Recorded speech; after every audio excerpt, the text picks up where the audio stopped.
Hai teman-teman, Assalamualaikum warahmatullahi wabarakatuh. Nama saya Puja Astuti, semester 5 Manajemen, Institut Bisnis Muhammadiyah Bekasi.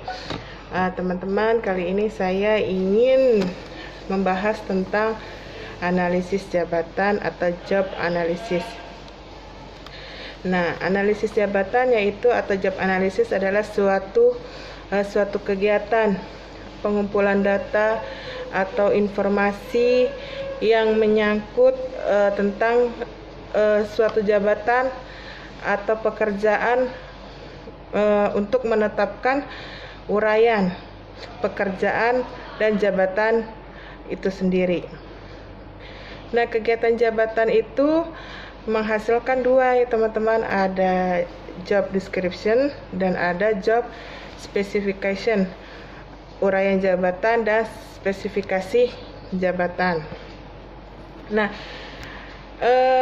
dari uraian jabatan atau job description itu adalah uraian yang menggambarkan bagaimana suatu jabatan atau suatu pekerjaan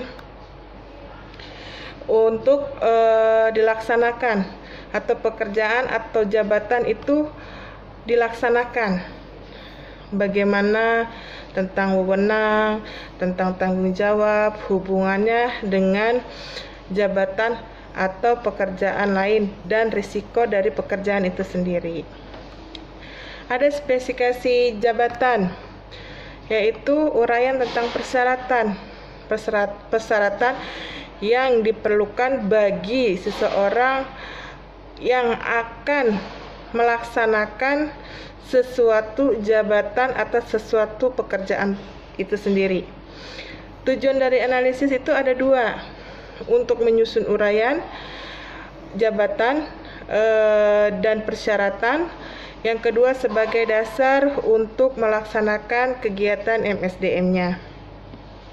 Nah, adapun isi pokoknya ada identifikasi jabatan atau pekerjaan, ada ringkasan jabatan, ada rincian tugas, ada juga pengawasan yang diberikan dan yang diterima. Nah, spesifikasi jabatan atau pekerjaan itu mengandung dua hal. Yang pertama yaitu identifikasi jabatan. Identifikasi jabatan terdiri dari nama, kode, dan jabatan.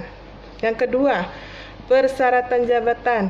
Persyaratan jabatan itu terdiri dari pendidikan, tingkat keterampilan atau kemampuan, pengalaman yang diperlukan, ada pengetahuan, ada jenis kelamin, usia, ada kemampuan khusus lainnya seperti kemampuan berbahasa Inggris atau kemampuan tentang komputer gitu ya teman-teman.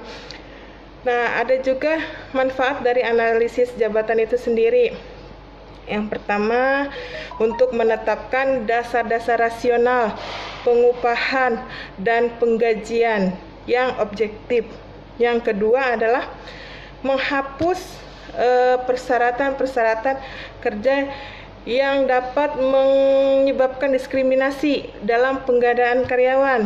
Yang ketiga ada merencanakan kebutuhan sumber daya manusia di waktu yang akan datang dan sebagai basis perencanaannya. Ada juga menentukan lamaran-lamaran dengan lowongan-lowongan pekerjaan yang tersedia saat ini misalkan ya. Terus ada juga menentukan dasar-dasar kebutuhan penyelenggaraan latihan baik karyawan baru dan karyawan lama.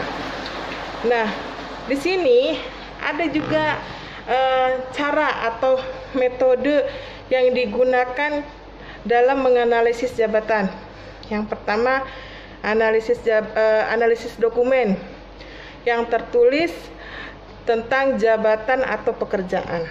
Yang kedua, menyebarkan kuesioner ke seluruh karyawan untuk memperoleh informasi tentang jenis-jenis pekerjaan, wewenangnya, tanggung jawabnya, hubungan kerjanya, dan risiko kerja dari jabatan itu sendiri. Ada observasi ke lapangan untuk membuktikan atau cross check atas kebenaran pernyataan dalam kuesioner itu sendiri. Ada juga tentang wawancara dengan jabatan, dengan pejabat ya, wawancara dengan pejabat untuk lebih meyakinkan yang diperoleh data atau informasi tersebut. Ada juga merumuskan semua data atau informasi yang diperoleh oleh seseorang, job analysis atau analisis jabatan. Yang ketiga, pekerjaan terakhir itu apa sih? Nah, pekerjaan terakhir itu adalah menyusun atau menetapkan uraian jabatan dan spesifikasi jabatan itu sendiri. Nah, teman-teman, semoga pembahasan ini sangat berguna bagi kita ya, teman-teman. Sampai di sini dulu uraian dari saya tentang analisis jabatan. Assalamualaikum warahmatullahi wabarakatuh.